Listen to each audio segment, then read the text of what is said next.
नमस्कार, मैं हूं अंकुर और आप देख रहे हैं सत्यहिंदी.com।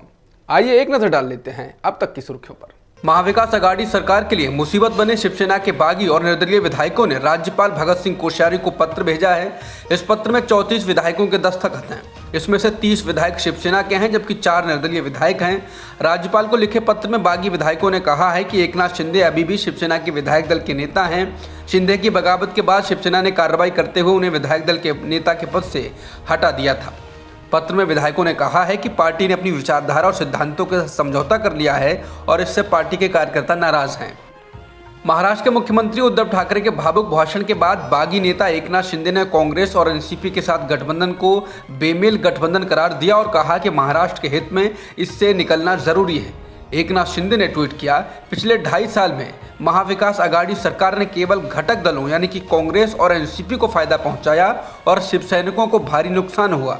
पार्टी और शिवसैनिकों के अस्तित्व के लिए अप्राकृतिक गठबंधन से बाहर निकलना जरूरी है। अब महाराष्ट्र के हित में निर्णय लेने की जरूरत है। शिवसेना के 3 और विधायक बागी खेमे में शामिल होने के लिए आज सुबह असम के गुवाहाटी के लिए रवाना हो गए हैं। एकनाथ शिंदे के कैंप में शामिल होने के लिए जाने वाले इन विधायकों में दीपक केसकर, मंगेश कुंडलकर और सदा सरवंकर शामिल हैं। इसके साथ ही कहा जा रहा है कि अब एकनाथ शिंदे कैंप के पास 36 शिवसेना के विधायक हो गए हैं और मात्र एक और विधायक के आने के साथ ही वो दल बदल विरोधी कानूनों के तहत अयोग्यता का सामना किए बिना पार्टी को विभाजित करने में सफल होंगे। इसके अलावा शिंदे के साथ 5 निर्दलीय विधायक भी बताए जा रहे हैं। शिवसेना नेता एकनाथ शिंदे के विद्रोह से उठे राजनीतिक तूफान के बीच अब महाराष्ट्र के मुख्यमंत्री उद्धव ठाकरे अपना आधिकारिक आवास खाली कर चुके हैं। वो अब आधिकारिक सीएम आवास वर्षा छोड़कर उपनगरीय बांद्रा में अपने निजी आवास मातोश्री वापस चले गए हैं। देर रात मातोश्री पहुंचने पर वहां शिवसैनिकों की भीड़ जुट गई। शिवसैनिकों ने उद्धव ठाकरे और आदित्य ठाकरे का जोश के साथ स्वागत किया और ठाकरे ने भी कार से उतरकर उनका अभिवादन स्वीकार किया। यही नहीं, मातोश्री पहुंचने तक पूरे रास्ते शिवसैनिकों ने नारेबाजी की। इससे पहले फेसबुक लाइव आकर उद्धव ठाकरे ने कहा है कि वो कभी भी मुख्यमंत्री पद छोड़ने के लिए तैयार हैं और अगर कहा जाए तो वो शिवसेना प्रमुख का पद भी छोड़ देंगे। उन्होंने अपनों के द्वारा भरोसा न करने पर दुख भी जताया और कहा कि वो कुर्सी पकड़कर बैठने वाले नहीं हैं। शिवसेना ने सियासी संकट पर सामना में लिखे ताज़ा संपादकीय में कहा कि पार्टी का संगठन मजबूत है, इसलिए अलग समूह बनाकर असम में गए लोगों को विधायक माननीय बनने का मौका मिला। ये सभी विधायक एक बार फिर चुनाव का सामना करते हैं तो जनता उन्हें पराजित किए बगैर नहीं रहेगी। आज जो बीजेपी वाले उन्हें हाथों की हथेली पर आए जख्म की तरह संभाल रहे हैं, वो आवश्यकता समाप्त होते ही दोबारा कचरे में फेंक देंगे। बीजेपी की परंपरा यही रही है। शिवसेना ने अपने मुखपत्र सामना में कहा कि नगर विकास मंत्री शिंदे व उनके साथ मौजूद विधायकों को पहले मुंबई आना होगा। विश्वास मत प्रस्ताव के समय महाराष्ट्र की जनता की नज़र से नज़र मिलाकर विधानसभा की सीढ़ी चढ़नी पड़ती है। शिवसेना द्वारा उम्मीदवारी देकर मेहनत से जीत कर लाए, अब शिवसेना से बेईमानी कर रहे हो। इन सवालों के जवाब देने पड़ेंगे। विधिमंडल में जो होना होगा वो होगा, परंतु मुख्यमंत्री के रूप में उद्धव ठाकरे की लोकप्रियता शिखर पर है। शिवसेना ने अपने मुखपत्र सामना में कहा कि कोई कितना भी जोर लगा रहा हो, फिर भी तूफान खत्म होगा और आकाश साफ होगा।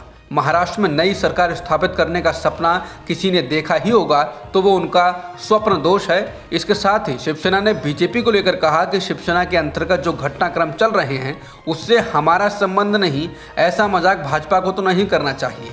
सूरत के जिस होटल में ये महामंडल था वहाँ महाराष्ट्र के भाजपाई लोग उपस्थित थे। फिर सूरत से इन लोगों को असम जाते ही गुवाहाटी हवाई अड्डे पर असम के मंत्री स्वागत के लिए मौजूद रहते हैं। इसके पीछे का गूढ़ दांवपेच ना समझने जैसी राज्य की जनता मूर्ख नहीं है। गुरुवार को 6 राज्यों में लोकसभा की 3 और विधानसभा की 7 सीटों के लिए मतदान हो रहा है। इन सभी सीटों के चुनाव के नतीजे 26 जून को आएंगे। लोकसभा सीटों में उत्तर प्रदेश की आजमगढ़ और रामपुर के अलावा पंजाब की संगरूर सीट शामिल है, जबकि विधानसभा सीटों में दिल्ली की राजेंद्र नगर, झारखंड की मंदार, आंध्र प्रदेश की आत्मकूर और त्रिपुरा की अगरतला, टाउन बोरदोबाली, सुरमा और जाबराज नगर सीटों पर मतदान हो रहा है। आजमगढ़ सीट सपा मुखिया अखिलेश यादव के इस्तीफे से, जबकि रामपुर सीट सपा के ही कद्दावर नेता मोहम्मद आजम खान के इस्तीफे से खाली हुई है। वहीं संगरूर सीट भगवंत मान के पंजाब का मुख्यमंत्री बनने से खाली हुई। भारत में पिछले एक दिन में 13,313 कोरोना संक्रमण के नए मामले दर्ज किए गए हैं और 38 लोगों की मौत हुई है। स्वास्थ्य मंत्रालय द्वारा जारी इन आंकड़ों से पता चलता है कि नए मामलों में पिछले दिन के लगभग 12,000 मामलों के बाद वृद्धि हुई है।